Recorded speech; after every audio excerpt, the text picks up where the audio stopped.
오늘 우리 성만찬 주일이거든요.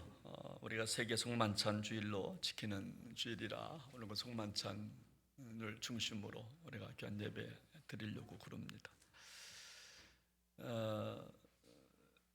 성만찬 예문만 해도 되는데 예문 우리가 이제 하기 전에 먼저 성만찬의 의미에 대하여 신학적으로 또 성서학적으로 그리고 제가 드리고 싶은 말씀 이렇게 세 부분으로 좀 나누어서 먼저 성만찬에 대한 의미를 좀 드리고 그리고 우리가 실제적으로 우리 성만찬에 참여하도록 좀 하겠습니다. 우리 성만찬주일이라고 세계 성만찬주일이라고 하는 것은 전 세계 그리스도인들이 하나의 주님의 몸, 하나의 주님의 몸을 기억하고 교파와 국경을 넘어서 그리스도 안에서 하나됨을 기념하는 주일이라 이렇게 보시면 됩니다. 이 세계 성만찬 주일은 1934년 미국 장로교에서 처음 시작을 합니다. 허그 톰슨 캐리 목사님이라 하는 분이 처음으로 시작을 하는데 그 당시 세계는 경제 공황과 전쟁의 좀 위기 속에 놓여 있을 때에 교회가 분열과 갈등을 뛰어넘어서 하나 되기를 바라는 마음으로 허그 톰슨 캐리 목사님께서 성만찬을 통해서 한번 묶어보자, 흩어진 마음을 한번 좀 묶어보자, 영적으로 하나 되게 한번 해보자는 어떤 취지를 갖고 제정을 하고 시작하게 됩니다. 그 이후로 여러 교단으로 확산이 되어가고 특별히 1940년대에는 세계교회 협의회 차원에서도 지지를 받게 되고 전 세계 교회가 지금까지 우리가 매년 10월 첫째 주일 되면 우리가 세계 성만찬 주일로 우리가 지키게 됩니다. 그래서 정말 이날은 전 세계 모든 교회가 다양한 교파와 문화와 언어를 다 초월해서 같은 날 우리가 성찬을 통해서 그리스도 안에서 우리는 좀 하나입니다. 찢어지고 상한 남녀노소 빈부 격차 다 우리가 하나 됩니다. 또 인종 이런 거 다 정말 하나가 되자고 하는 취지를 갖고 오늘을 지키는 주일이 되겠습니다. 이 성만찬에 대한 어떤 신학적 입장이 좀 있습니다. 한번 잘 들어보시면 정리는 하나입니다. 먼저 결론적으로 드리면 참 귀하다는 거예요. 성만찬은 참 귀하다는 거예요. 그러니까 그 귀하다고 하는 말을 여러 가지 학설로 우리 신학자들이 주장을 했는데 첫째는 화채설이 있습니다.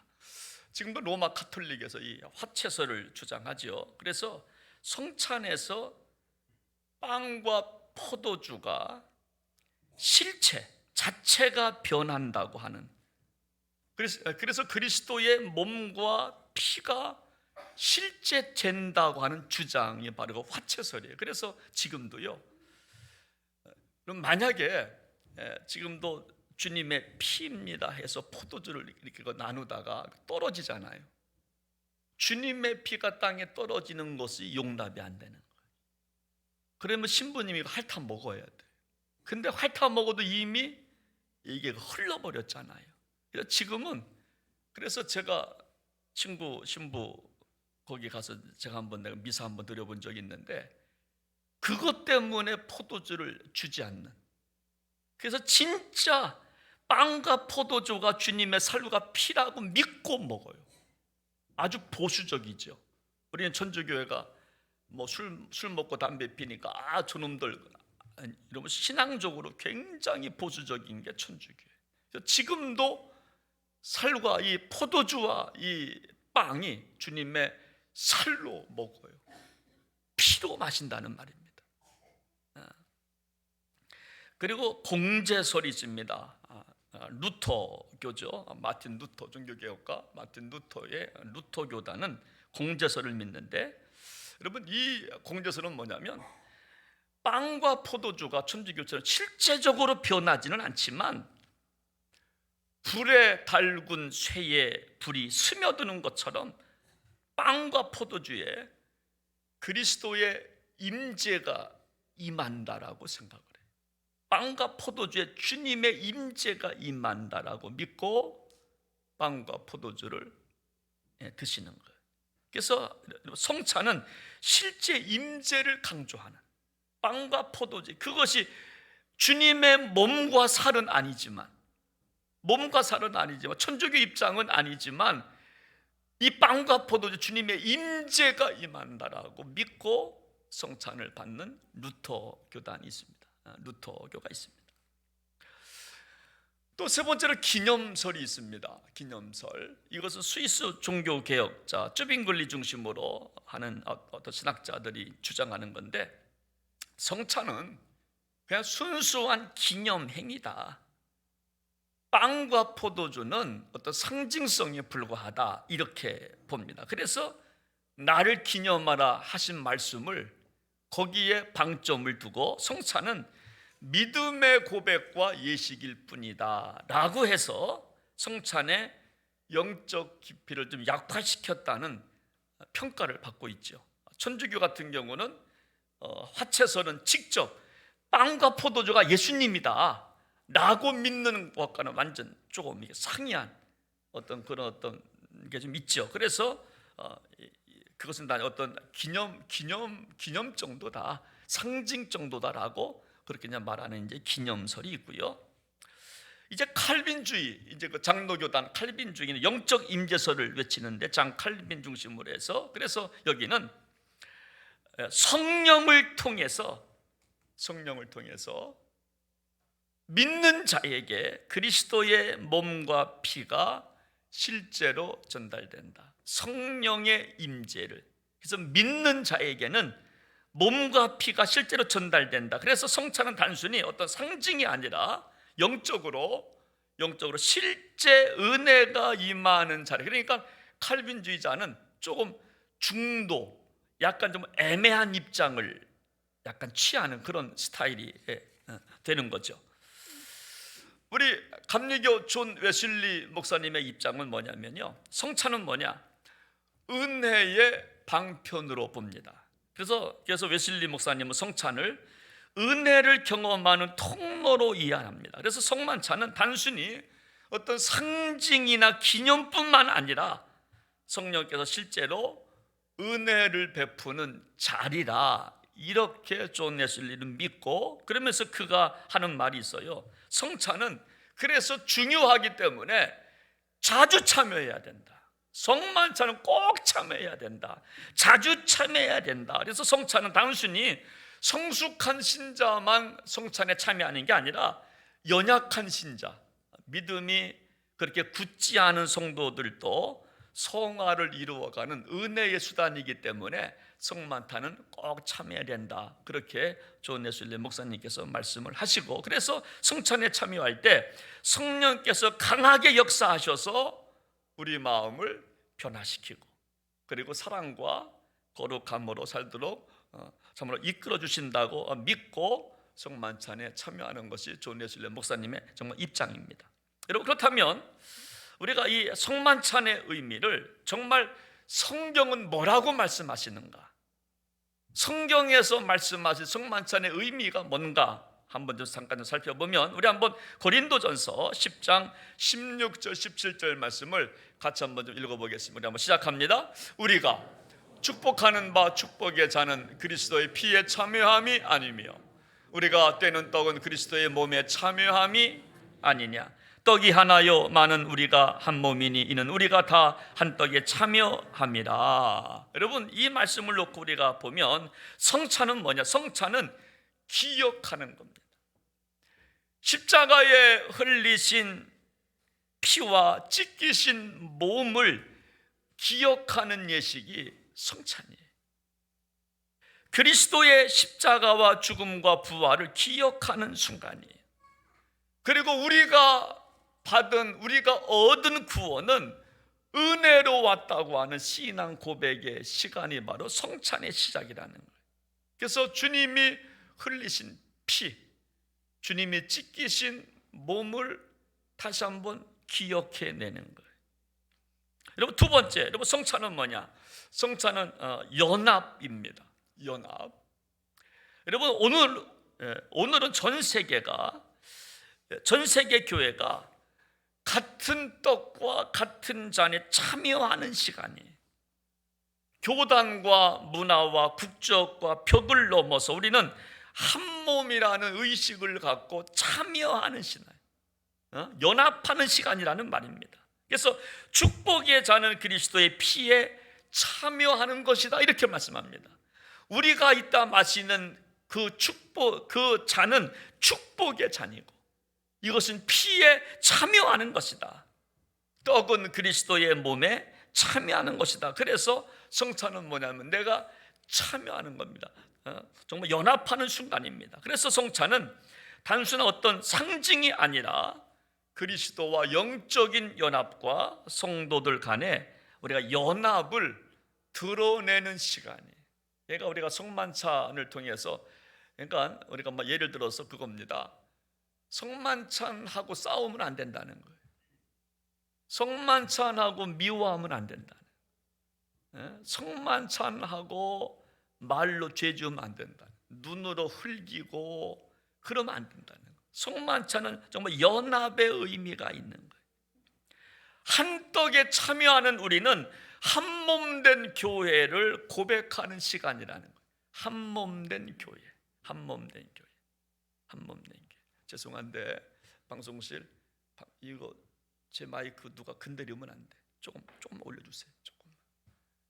마이크를 누가 건드리면 저는 잘 알아요. 이게 힘들어 설교하기. 그래서 여러분 성만찬은 뭐냐면 한 몸을 이루어가는 시간. 한 몸. 여러분 세 번째 뭐냐? 여러분 성만찬은 뭐냐? 세상을 향한 선포의 의미가 있습니다. 여러분 뭘 선포하냐고 하면 예수님의 죽음과 부활과 재림을 선포하는 시간. 성만찬을 통해서. 그래서 너희가 이 떡을 먹으며 이 잔을 마실 때마다 주의 죽으심을 그가 오실 때까지 전하는 것이니라. 고린도전서 11장 26절 말씀. 너희가 이 떡을 먹으며 이 잔을 마실 때마다 주의 죽으심과 그가 오심을, 재림을 전파하라는 거예요. 그래서 여러분 성만찬이 뭐냐? 세상을 향한 선포의 의미가 있는 거예요. 주님의 죽음과 부활과 다시 오실 예수님을 선포하는 행위가 바로 우리가 성만찬의 의미예요.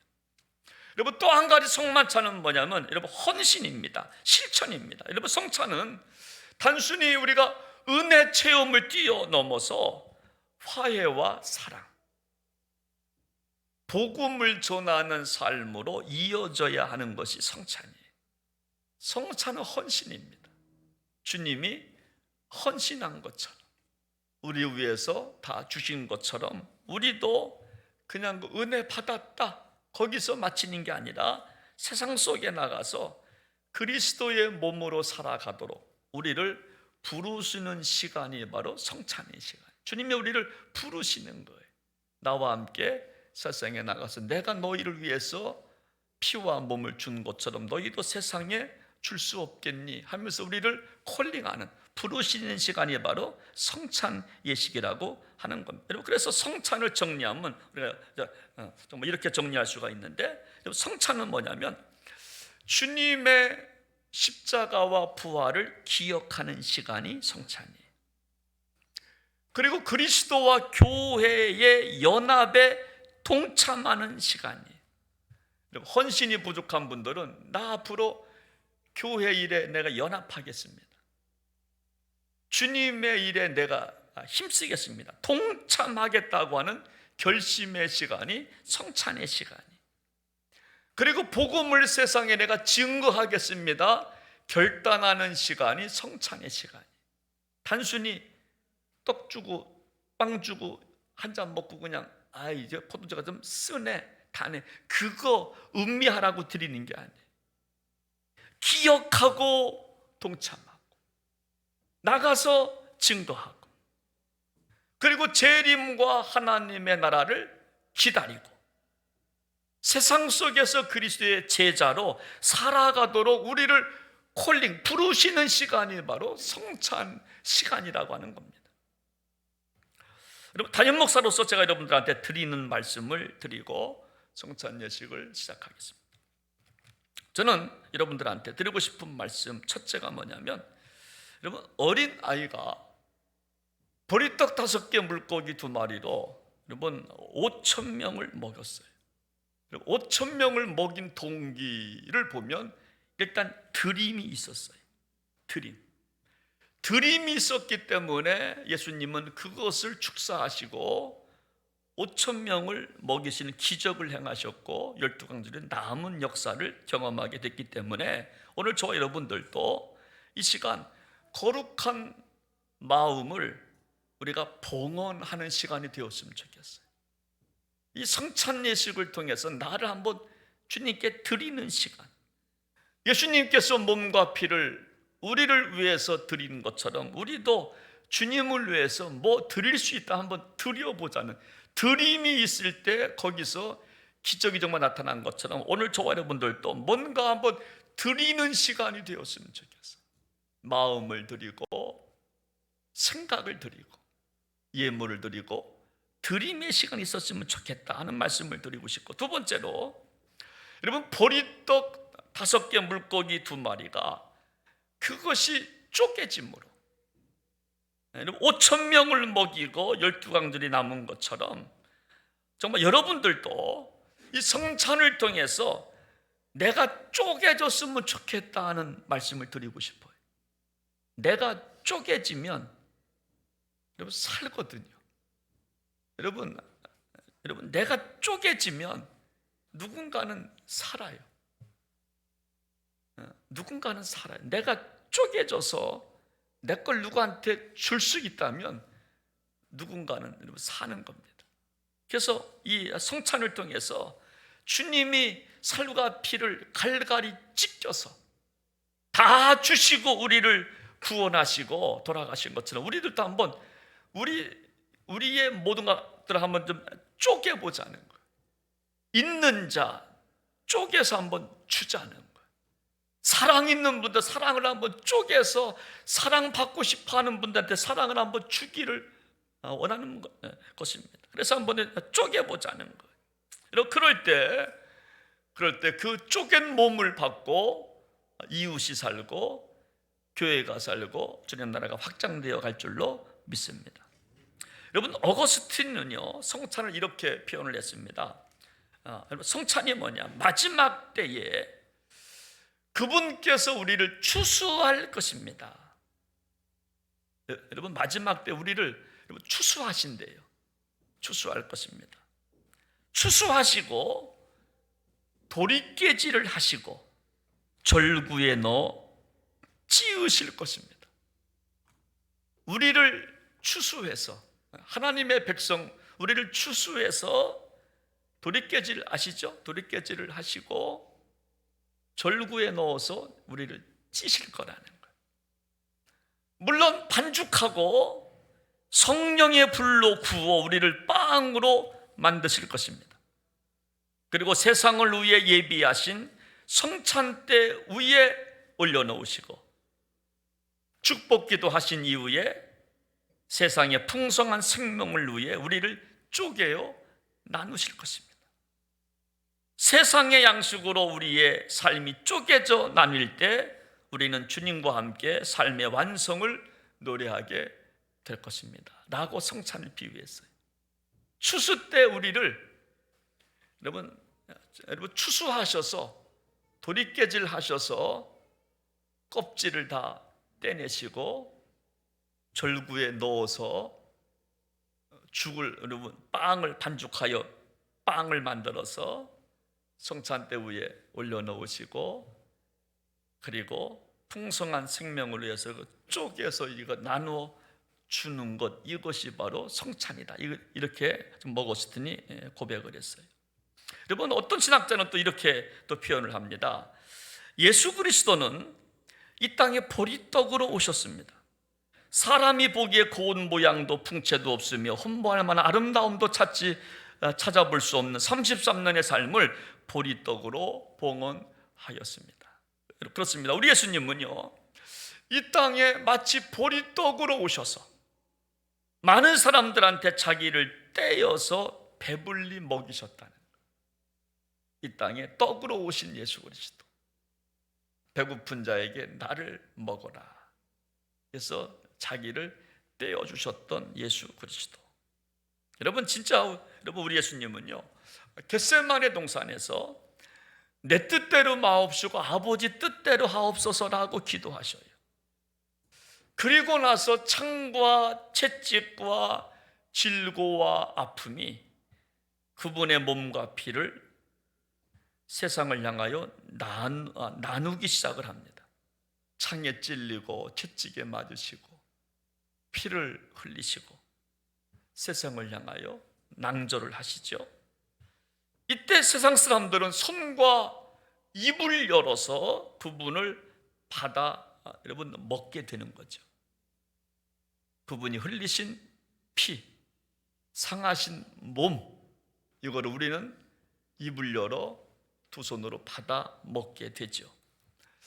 이때 우리 안에 죽었던 영혼이 다시 생기를 얻어서 여러분 살아가는 것이 바로 구원이라고 하시고, 그때 주님은 마지막 가상치던 마지막 다 이루었다 말씀을 하시는 거예요. 다 이루었다. 여러분, 이것이 여러분 성찬이라는 겁니다. 그렇습니다. 여러분, 오직 찢겨지는 것에 생명을 담을 수가 있어요. 찢겨지는 것에. 여러분, 하나님과 화해는 화목제물로 찢겨진 몸 사이에서 하나님과 화해가 이루어졌어요. 여러분, 강단의 휘장이 위부터 아래로 찢겨지는 순간 하나님과 나와 화해가 이루어졌고 주님의 보좌 앞에 나아갈 수 있는 특권이 이루어졌어요. 여러분, 이스라엘의 미래는 갈라진 홍해 바다 속에 있었어요. 여러분, 홍해 바다가 갈라지지 아니했다면 다 수장되어서 다 죽었을 겁니다. 홍해 바다가 갈라졌기 때문에, 찢어졌기 때문에 이스라엘 백성들이 살 수 정말 있었어요. 복음의 향기는 깨어진 옥합 속에 있었어요. 옥합을 깨트리지 아니했다면 복음의 향기는 정말 없었을 겁니다. 나를 기념하라고 그랬잖아요. 복음이 전파되는 곳에 이 여자가 행한 일 너무나 귀하다. 옥합을 깬 여자의 이름이 복음을 전할 때마다 이 이야기가 전해져 있으면 좋겠다.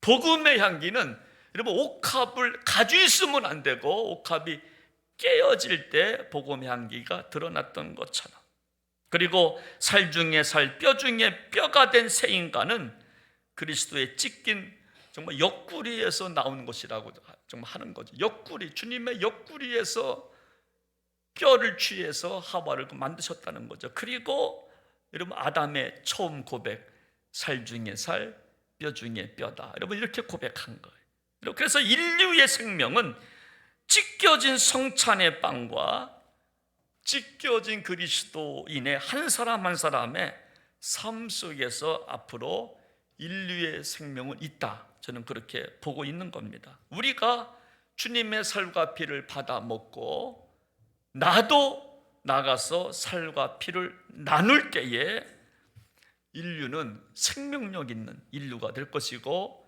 교회도 살 것이고, 그리고 가정도 살게 될 것입니다.